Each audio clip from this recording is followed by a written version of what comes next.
오늘 우리에게 주시는 하나님의 말씀은 시편 116편 1절에서 19절까지의 말씀입니다. 주님께서 나의 간구를 들어주시기에 내가 주님을 사랑합니다. 나에게 귀를 기울여 주시니 내가 평생토록 기도하겠습니다.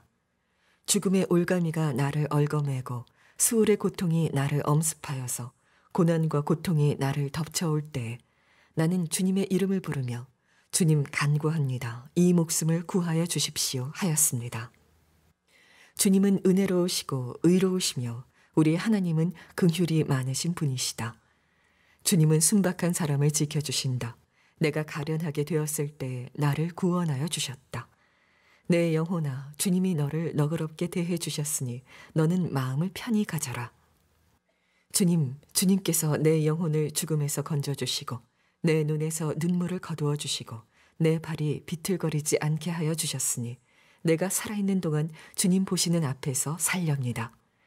내 인생이 왜 이렇게 고통스러우냐 하고 생각할 때에도 나의 믿음은 흔들리지 않았습니다. 나는 한때 몹시 두려워 믿을 사람 아무도 없다 하고 말하곤 하였습니다. 주님께서 나에게 베푸신 모든 은혜를 내가 무엇으로 다 갚을 수 있겠습니까? 내가 구원의 잔을 들고 주님의 이름을 부르겠습니다. 주님께 서원한 것은 모든 백성이 보는 앞에서 다 이루겠습니다. 성도들의 죽음조차도 주님께서는 소중히 여기신다. 주님, 진실로 나는 주님의 종입니다. 나는 주님의 종, 주님의 여종의 아들입니다. 주님께서 나의 결박을 풀어주셨습니다. 내가 주님께 감사 제사를 드리고 주님의 이름을 부르겠습니다. 주님께 서원한 것은 모든 백성이 보는 앞에서 다 이루겠습니다. 예루살렘아, 내 한가운데서 주님의 성전 뜰 안에서 주님께 서원한 것들을 모두 이루겠다. 할렐루야. 아멘. 하나님의 말씀입니다. 자리에 앉으시겠습니다. 오늘 예배 오신 여러분 모두에게 오늘 더 깊은 은혜의 바다로 나가는 놀라운 은총, 또 그 분명한 체험이 있게 되기를 축복합니다. 저는 어릴 때부터 은혜에 대한 말을 많이 들었습니다. 아마 교회에서 가장 많이 쓰는 단어가 은혜일 겁니다. 그런데 은혜를 실제로 경험하기 전이어서는 도대체 은혜 받은 게 뭔지, 은혜 받으면 어떤 느낌일지, 은혜 받은 사람은 어떻게 사는지 너무너무 궁금했었습니다. 오늘 예배드리는 여러분들 중에도 아마 은혜 받은 것이 도대체 뭔가 그런 궁금하신 분들이 있으실 겁니다. 주께서 오늘 여러분에게 명확하게 은혜에 대해서 눈이 뜨이게 하시고 또 이미 은혜의 눈이 뜨인 분들에게는 더 깊은 은혜의 바다로 나가게 해주시기를 축복합니다. 이 시편 116편은 은혜 받은 자의 노래입니다. 시편 기자는 죽을 수밖에 없는 그런 아주 절박한 처지에서 하나님께 구원해 달라고 기도를 했고 하나님이 그 기도에 응답해 주신 사람입니다. 3절부터 6절까지 보면 이렇게 말씀했습니다. 죽음의 올가미가 나를 얽어매고 스올의 고통이 나를 엄습하여서 고난과 고통이 나를 덮쳐올 때에 나는 주님의 이름을 부르며 주님 간구합니다. 이 목숨을 구하여 주십시오 하였습니다. 6절에 보면 주님은 나를 구원하여 주셨다. 죽음의 위기에서 기도의 응답을 받았던 이런 사람이 은혜를 받았다고 이렇게 표현하는 거죠. 그는 너무나 마음이 편안해졌습니다. 7절에 보니까 내 영혼아, 주님이 너를 너그럽게 대해 주셨으니 너는 마음을 편히 가져라. 주님이 하나님이 나와 함께 계시는 것을 알았고 하나님이 나를 사랑하신다는 것을 알았고 내 기도에 하나님이 응답하셨으니 너무나 마음이 편안해진 거죠. 은혜 받은 사람에게는 부인할 수 없는 특징이 있게 마련입니다. 오늘 이 시편 기자도 은혜 받은 자의 모습을 8절부터 쭉 말씀하고 있습니다. 8절에서 9절에 보면은 하나님이 죽음에서 자기를 건져주셨고 눈에서 눈물을 씻겨주시고 그리고 흔들리는 발을 강하게 하나님이 굳게 붙잡아 주셨으니 이제는 나는 하나님만 바라보고 살겠습니다. 그렇게 그가 노래합니다. 10절에 보면 어떤 고통스러운 상황에서도 하나님에 대한 믿음이 흔들리지 않는 확신을 그가 고백을 합니다. 물론 그도 처음부터 그런 확신을 가졌던 건 아닙니다. 11절에 보면 나는 한때 몹시 두려워 믿을 사람 아무도 없다 하고 말하곤 하였습니다. 그랬던 사람인데 이제는 어떤 고통스러운 순간이 올지라도 하나님은 분명히 함께 계셔. 정말 나를 사랑하셔. 내 기도에 반드시 응답하셔. 이런 확신이 생겼다는 겁니다. 12절에 보면은 그는 이제는 어떻게 하면 내가 하나님의 은혜를 갚을 수 있을까? 그 생각만 하며 산다고 그랬습니다. 14절부터 18절까지 19절까지 보면 혹시 내가 하나님에게 서원한 게 있다면 내가 그것을 반드시 다 이루겠습니다. 그렇게 하나님께 약속을 드립니다. 15절에 보면은 그는 더 이상 죽음이 두렵지 않습니다. 성도들의 죽음조차도 주님께서는 소중히 여기신다. 영생이 있다는 사실을 알았고 하나님이 계시다는 사실을 알고 나니까 죽느냐 사느냐도 별로 문제가 안 된다는 거죠. 16절에 보면 그는 기꺼이 자기를 주님의 종이라고 그렇게 주님께 헌신하고 고백합니다. 주님, 진실로 나는 주님의 종입니다. 나는 주님의 종, 주님의 여종의 아들입니다. 17절에 보면 그는 마음에서부터 하나님께 감사의 고백을 올려드립니다. 자, 은혜 받은 사람은 뚜렷하게 은혜 받은 증거가 나타나게 되어 있습니다. 이번에 대구에 갔다가 목사님 한 분을 만났는데 어릴 때 이야기를 하시더라고요. 동네 개구장이 7명이 함께 교회를 다녔는데 그때 당시에 그렇게 추운 겨울 교회에서 톱밥 난로를 떼던 시절입니다. 지하 기도실에 톱밥 난로가 있었는데 이 개구장이 7명이 그 지하 기도실에서 그 톱밥에 불을 지른 겁니다. 불이 붙으니까 아이들이 당황스러워서 물을 떠다가 끼얹어야 됐는데 물 가지러 갈 시간도 없고 7명 개구장이가 다 거기다가 오줌을 쌌습니다. 다행히 불은 꺼졌는데 온 예배당의 지린내가 진동을 했습니다. 사찰 집사님한테 끌려서 담임 목사님 앞에 왔는데 담임 목사님이 그 7명의 개구장이 아이들을 보고는 웃으시는 거라. 야, 너희들이 그 교회 톱밥 난로에 불 지르고 오줌으로 다 끈 애들이냐? 그러면서 아주 껄껄 웃으시면서 머리를 이렇게 하나하나 쓰다듬어 주시면서 한국 교회에 이 성령의 불을 붙이는 자들이 되거라. 그러면서 축복을 해 주셨다는 겁니다. 그 7명 아이 중에 6명이 목사가 되고 5명이 부흥사가 됐다는 거죠. 그 목사님도 그분의 한 분이시라는 거예요. 은혜를 받으면 인생이 완전히 바뀌게 됩니다. 목사님 한 분의 그런 은혜로운 말 한마디로 이렇게 변할 수 있다면 하나님의 은혜를 받은 사람은 어떻겠습니까? 여러분은 은혜 받은 사람입니까?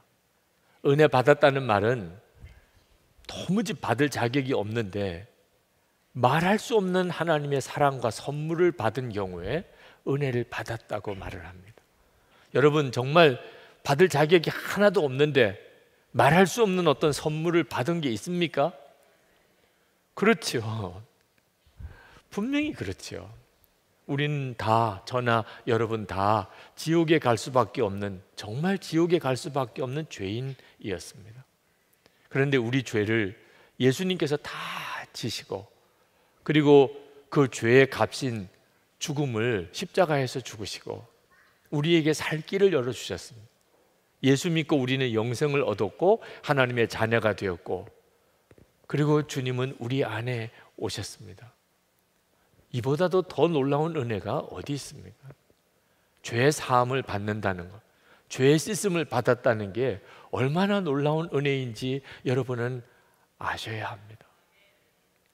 전문직에 종사하는 33살의 어느 남자분이 노트북을 도적을 맞았는데 그 노트북 속에 자기가 결혼하기 전에 여자친구와 성관계를 하던 동영상이 그 노트북에 저장되어져 있었습니다.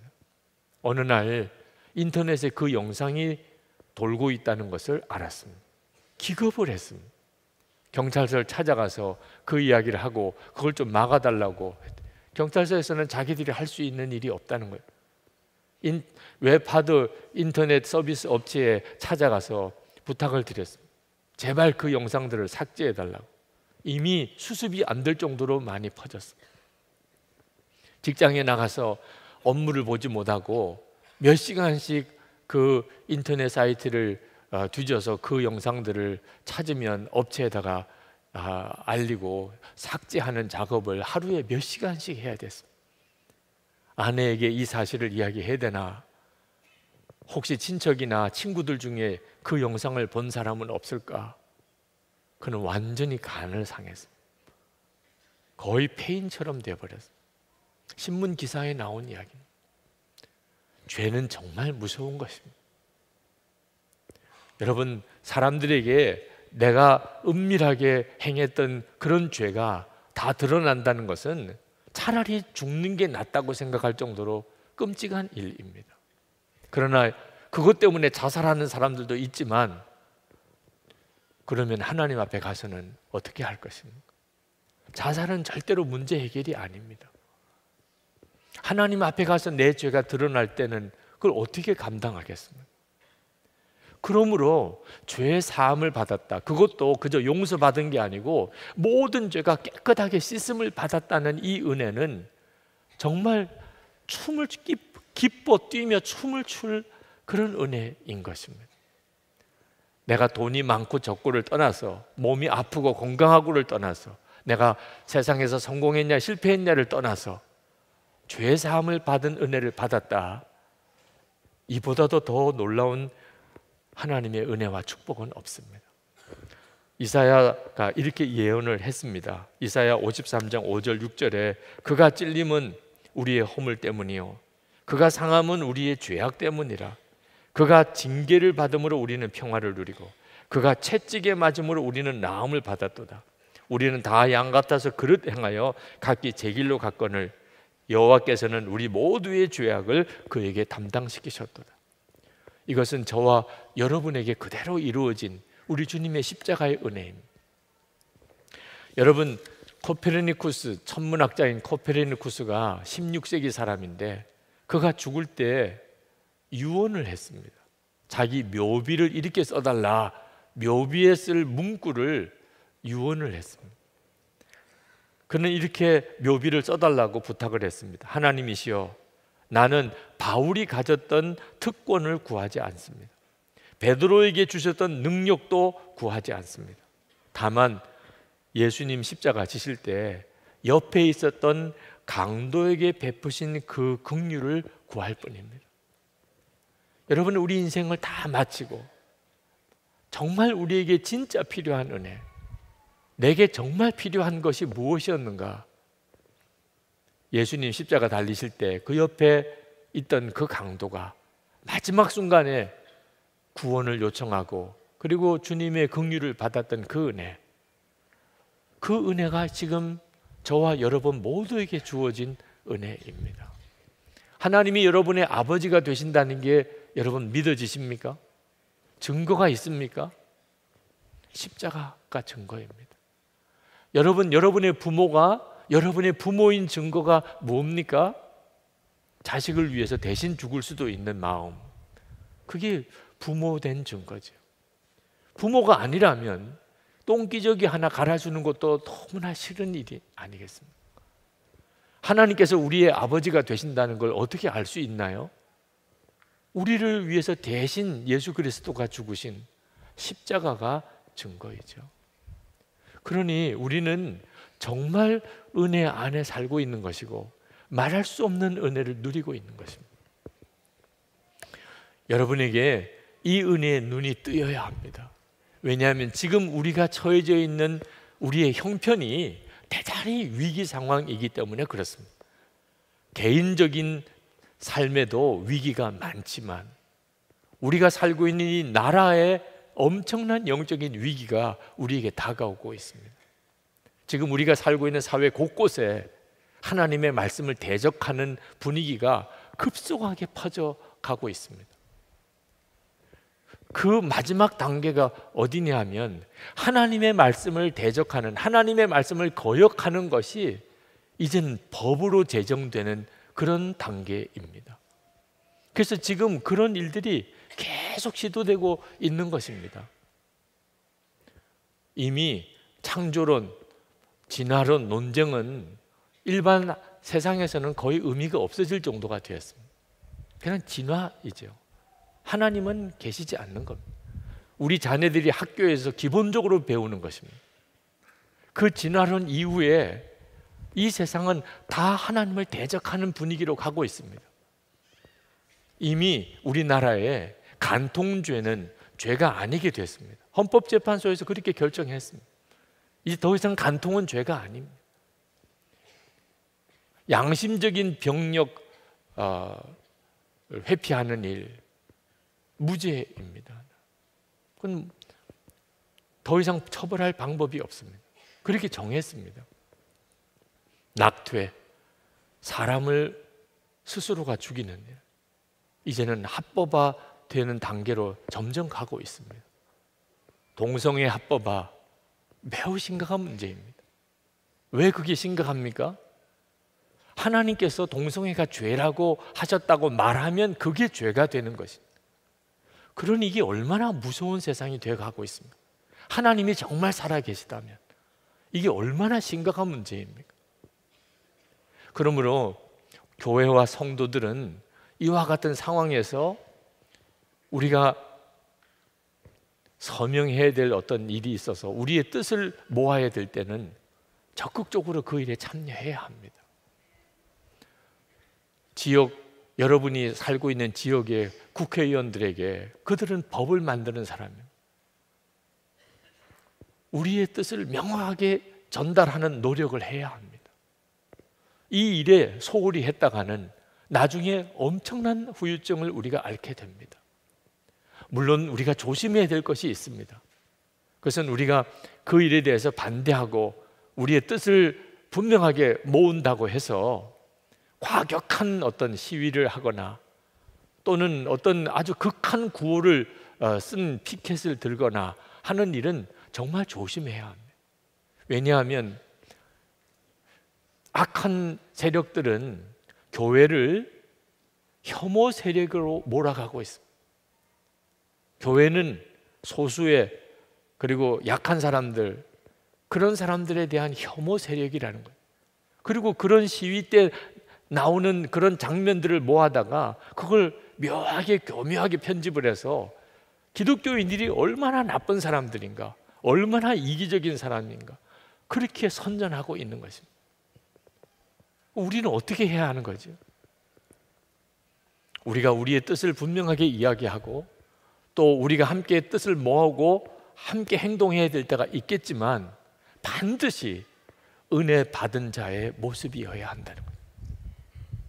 그래서 우리가 더 깊은 은혜의 바다로 들어가자는 것입니다. 그 말은 우리에게 지금 받은 은혜가 부족하다는 뜻이 아닙니다. 이미 우리에게 주신 은혜는 충분합니다. 예수 그리스도의 십자가, 그 은혜 이상 더 우리에게 필요한 거 없습니다. 예수님 한 분이면 진짜 충분합니다. 그런데 문제는 뭡니까? 우리가 그 은혜를 깨닫지 못하고 산다는 거죠. 엄청난 은혜를 받으면서도 그 은혜를 깨닫지 못하는 것입니다. 우리에게 그 은혜에 눈이 뜨이는 일이 필요합니다. 그러면 우리 인생 전체가 바뀝니다. 고린도전서 2장 12절 말씀에 우리가 세상의 영을 받지 아니하고 오직 하나님으로부터 온 영을 받았으니 이는 우리로 하여금 하나님께서 우리에게 은혜로 주신 것들을 알게 하려 하십니다. 하나님이 우리에게 은혜로 주시고 계십니다. 지금도 은혜롭게 우리와 함께 계십니다. 그것을 아는 눈이 뜨여야 한다는 거죠. 저는 제 마음속에 아주 깊은 그런 열등감과 거절감이 굉장히 깊게 쌓여 있었습니다. 제가 태어나자마자 저희 할머니께서 저를 자손이 없는 큰아버지에게로 호적을 아예 거기에 올려버렸어요. 양자로 가게 된 거죠. 제가 조금 이제 알아들을 만한 나이가 됐을 때 아버지를 아버지라고 못 부르고 어머니를 어머니라고 못 부르는 그런 처지인 것을 알았습니다. 부모로부터, 가족으로부터 거절당했다는 느낌이 그 어린 아이의 마음에도 생겼어요. 아마 어른들은 이해할 수 없었을 겁니다. 제가 초등학교 1학년 때 선생님, 남자 선생님이셨는데 긴 자막대기로 제 머리를 몇 번씩을 때리면서 월사금 가져와, 월사금도 제대로 낼 수 없었던 그런 가난했던 형편이었던 모양이에요. 우리 집이 가난하니까 선생님이 나를 미워한다. 그 거절당했다는 느낌이 그때 참 제 마음을 힘들게 했던 것 같습니다. 그러니 지금도 기억이 나는 거죠. 고등학교 입시에 실패를 했습니다. 실력이 없어서 내가 어떤 학교에서 거절당했다는 생각 때문에 누구에게도 말하지 못하는 제 속으로에만 있는 거절감으로 깊은 정말 고통을 겪었습니다. 제가 신학교 들어갔을 때 그 서울의 어느 교회 어린이부 예배에 처음 설교를 하게 됐는데 그 서울 아이들이 경상도 사투리 억양으로 설교하는 저를, 제 말을 듣고 얼마나 웃으면서 놀리는지 그때 설교에 대한 열등감과 그 아이들에게서부터 거절당했다는 거절감으로 너무너무 고통스러웠어요. 제가 군목 훈련을 받다가 다리에 부상을 입고 그리고는 목발을 짚고 다시 집으로 돌아와서 이 교회 가서 일할 수 있을까, 저 교회 가서 일할 수 있을까 찾아다니는 교회들마다 다 거절당했습니다. 아, 나는 받아주는 교회가 없구나. 그런 거절감이 제 마음속에 저를 엄청 힘들게 만들었습니다. 이유를 알 수 없는 우울함 또는 두려움, 그런 초조함, 저 자신에 대한 어떤 열등감이 저를 엄청나게 힘들게 했습니다. 주님을 만나기 전까지. 나는 죽고 예수로 사는 십자가의 복음을 알고 그리고 주 예수님께서 지금 내 안에 계시다는 것, 무조건적으로 나를 사랑하시는 하나님의 아버지의 사랑을 깨닫고 난 다음에 비로소 제 안에 열등감과 거절감이 사라졌습니다. 주님이 쓰신다고 하시는, 약한 자를 일부러 택하신다고 하시는데 질그릇 속에 보배를 담았으니 이제는 더 이상 그런 문제 때문에 힘들어할 이유가 없는 거죠. 은혜를 깨달은 거죠. 그러면 속이 완전히 뒤집어집니다. 여러분, 제가 여러분들보다 무슨 은혜를 조금이라도 더 받은 겁니까? 여러분 모두가 다 받고 있는 은혜 아닙니까? 은혜에 눈이 뜨이는 것은 엄청난 일입니다. 마치 전혀 은혜 없이 사는 사람처럼 살다가 세상에 가장 행복한 사람처럼 살게 되는 것이 이 은혜에 눈이 뜨이는 것입니다. 이렇게 더 깊은 은혜의 세계로 들어가기 위해서 우리에게 기도가 필요한 겁니다. 기도와 은혜에 눈이 뜨이는 것은 밀접하게 관련이 있습니다.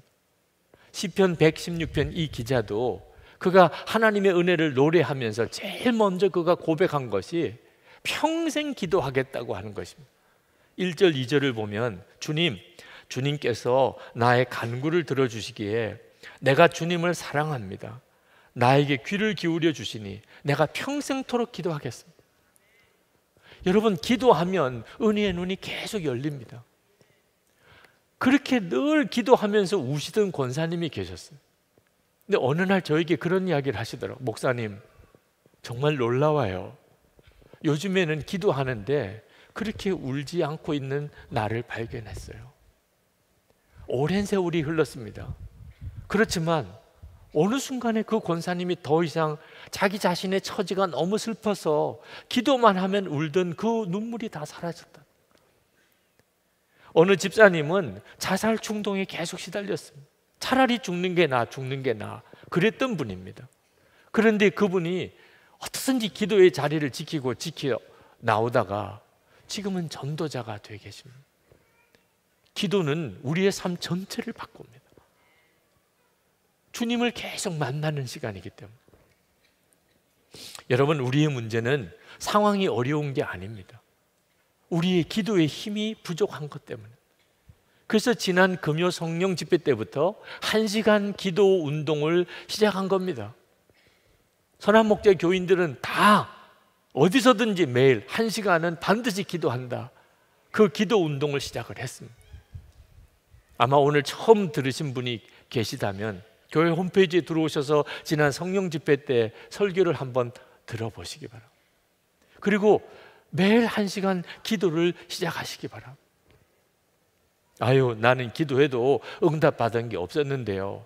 여러분, 그렇게 말하면 안 됩니다. 예수 그리스도 주의 이름으로 구하는 우리의 기도는 반드시 응답받습니다. 문제는 우리가 계속 기도하느냐고 하는 문제예요. 스텔리 존스 선교사님은 타임지가 선정한 타임지 표지 모델에 올라갔던 세계 최고의 선교사라고 그런 평가도 받았던 분입니다. 인도로 가서 사역하셨던 분이에요. 그가 17살 때 회심을 했습니다. 15살 때 십자가 복음을 들었고 17살 때 어느 날 교회에서 부흥회가 열렸는데 셋째 날 밤 저녁 집회 전에 그가 부흥회를 가려고 집을 나서다가 이상하게 마음이 뜨거워져서 기도를 하고 싶은 거예요. 그래서 자기 방에 들어가서 침대에 엎드려서 하나님께 기도했습니다. 하나님, 오늘 저를 구원해 주세요. 그게 무슨 말인지도 정확히 모르면서도 하나님, 오늘 저를 구원해 주세요. 그렇게 기도하고 그리고는 교회로 뛰어갔다고 그랬습니다. 그는 그전에도 교회를 계속 다녔지만 교회 갈 때 뛰어가 본 적이 없었다는 거예요. 교회 예배당에 들어가서 맨 앞자리에 나와 앉았습니다. 그는 그동안에 여러 번 교회 예배를 드렸지만 맨 앞자리에 나온 적이 없었습니다. 그날은 정말 맨 앞자리로 나가고 싶었어요. 부흥 강사님이 설교를 하고 그리고 결신 초청을 할 때 그는 맨 앞에 나가서 강단에 무릎을 꿇으려고 할 때 천국이 자기의 영에 들어왔다고 그렇게 고백을 했습니다. 무언가 정말 뜨거운 것이 자기 심령 속에 임하였는데 그때 자기 안에 놀랍게 7가지가 변했다는 거죠. 첫 번째는 하나님께 용서받았다는 느낌이 강하게 들었습니다. 두 번째는 본향, 바로 거기로 돌아왔다는 느낌을 받았습니다. 세 번째는 삶의 방향이 분명해지며 삶의 목적을 찾았다는 느낌이 들었습니다. 네 번째, 혼자가 아니다, 늘 함께 하시는 분이 있다는 것을 알았습니다. 다섯 번째, 어여산 사람이 되었다는 느낌이 들었습니다. 여섯 번째, 온전해졌다는 느낌이 들었습니다. 일곱 번째, 은혜를 받았다는 느낌이 들었습니다. 여러분, 은혜가 눈이 뜨이는 정말 분명한 사건이 있습니다. 그때부터 예수님을 제대로 믿게 되는 것입니다. 그런데 이 일은 반드시 특별한 기도가 따라가는 것입니다. 그래서 기도 운동을 시작한 겁니다. 여러분, 구원의 확신이 없으시는 분들, 구원의 확신을 달라고 기도해 보십시오. 다 응답받습니다. 지금 이런저런 은밀한 죄에 빠져 있는 분들, 하나님, 제가 이런 생활 이제 청산하고 하나님의 말씀대로 살게 해 주옵소서. 기도해 보십시오. 다 응답받습니다. 목적도 방향도 없이 그저 먹고 있고 사는 거 위해서 사는 것 같은 그런 삶을 청산하고, 하나님, 제가 이제는 하나님 사명을 위해서 살게 해 주옵소서. 여러분, 기도해 보세요. 다 응답받습니다. 주 예수님의 이름으로 하나님이 기뻐하는 뜻대로 구하는 모든 기도는 다 응답받습니다. 2001년 7월 25일자 제 일기입니다. 그때 하나님이 저에게 기도에 대해서 가르치신 것, 그 일기 속에서 다시 한번 읽었습니다. 그때 저는 굉장히 우리 부목사님, 전도사님들에게 화가 나 있는 상태였습니다. 일을 제대로 해야지. 도무지 마음에 들지가 않았어요. 얼마나 화를 내고 야단을 쳤는지 모릅니다. 어느 날 윤현부 전도사님이 저에게 간단한 메일을 보내왔습니다. 내용은 아주 간단합니다. 목사님이 무서워요.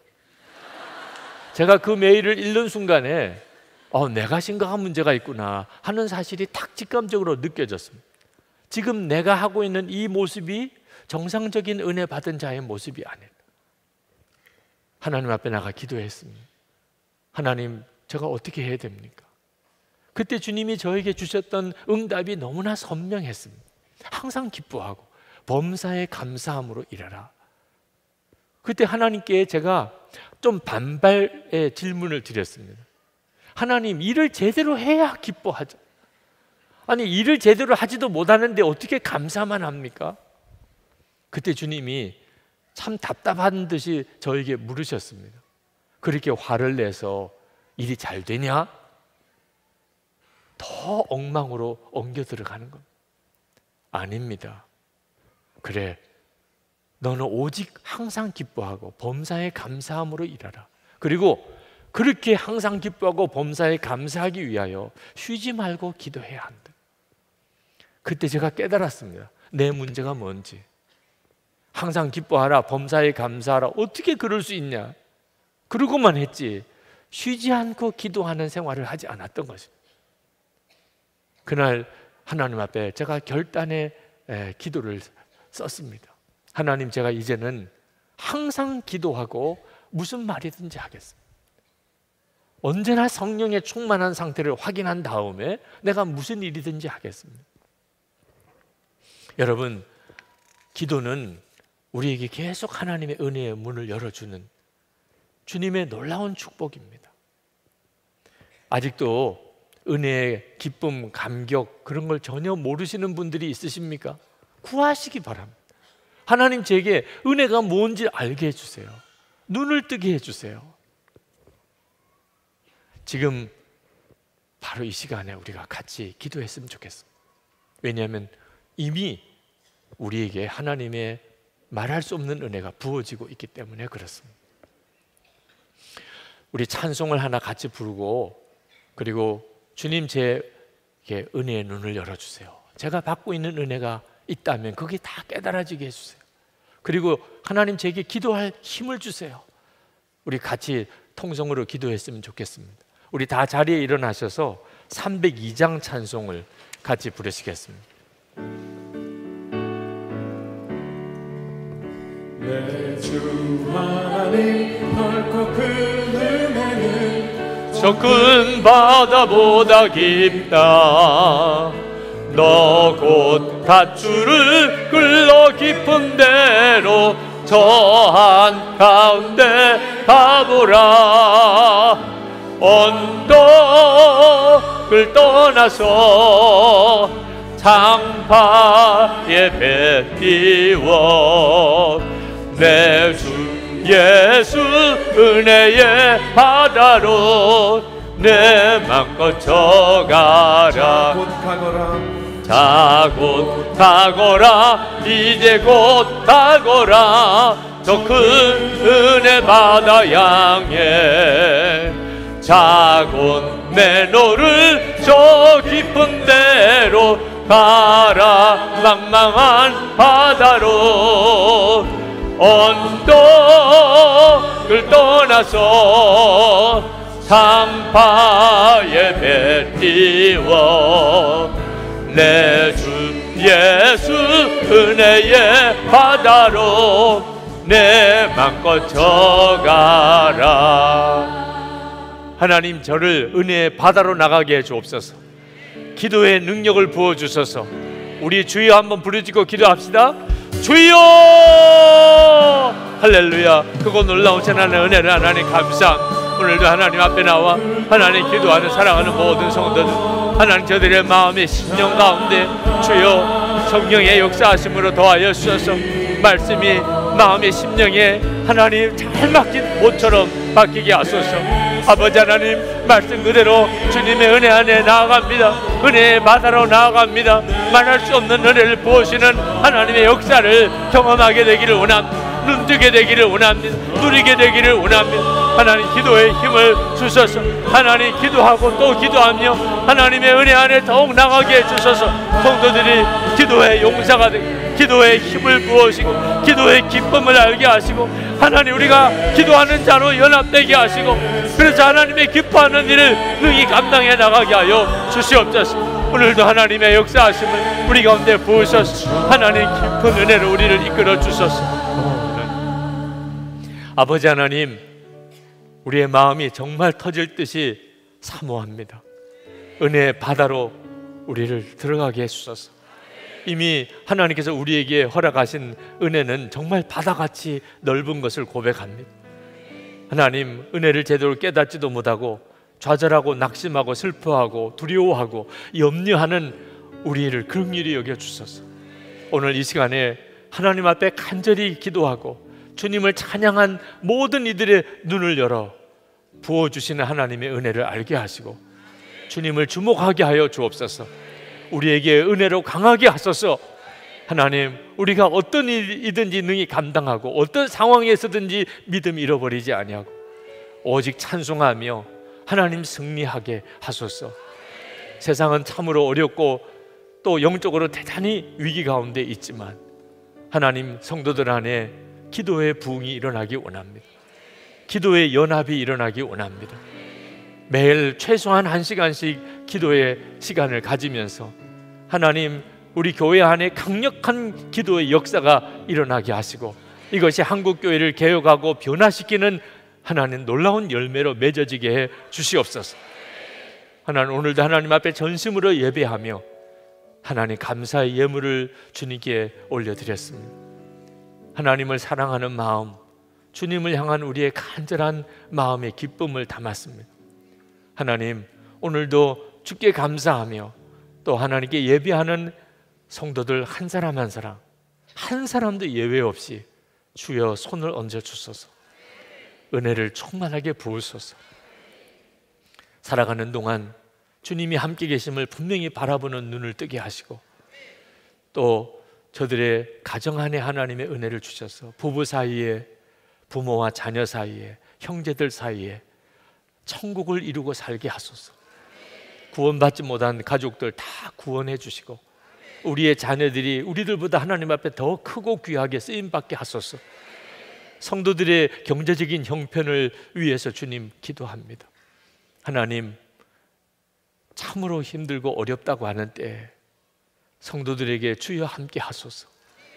우리가 어떤 일에서든지 하나님 기뻐하지 않는 길에서는 속히 손을 씻고 돌아서게 하시고 하나님을 영화롭게 하는 하나님 재정적인 삶을 살게 하소서. 하나님, 필요를 채워주시고 도울 힘을 주셔서 베풀고 나누며 살게 하소서. 오늘도 육신의 병든 자를 주님이 치료해 주소서. 주의 거룩한 손을 얹어 깨끗하게 고쳐주소서. 병원에 입원해 있는 우리 환우들이 있습니다. 김광호 장로님 비롯한 모든 환우들에게 주여 손을 얹어 이 시간에 치료해 주소서. 가정에 있는 우리 환우들, 가족들 주의 손에 깨끗하게 하소서. 하나님이 나라와 민족의 어려움을 위해 주님 앞에 오늘도 기도합니다. 주님의 은혜로 이 나라와 민족을 덮어주소서. 하나님을 기쁘게 하는 이 나라가 되게 하소서. 하나님의 말씀인 성경책이 우리의 교과서가 되게 하소서. 하나님을 신실하게 믿고 의지함으로 이 나라를 세계 열방을 위하여 복음을 전하는 일에 주님이 써주소서.